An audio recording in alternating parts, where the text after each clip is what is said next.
So this is a quick video to show you how I want you to upload your house to the LMS for 3D printing. So there is an old video, we need to get rid of that, but the new way of doing this is to go up and use the file, and you need to export it, and it will open up this file here. You can see that it says got rid of my main screen, but that's all right.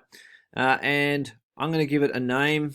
At the moment it's just going to be called house. This is Zen's house, but we're going to make sure it's saved as an F3D and hit export. That's going to then open up.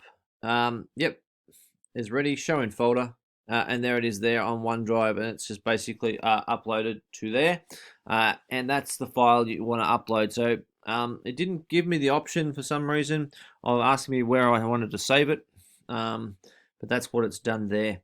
So we need to save our house as an F3D file by going File, Export, and then we submit that house to the Dropbox on the LMS.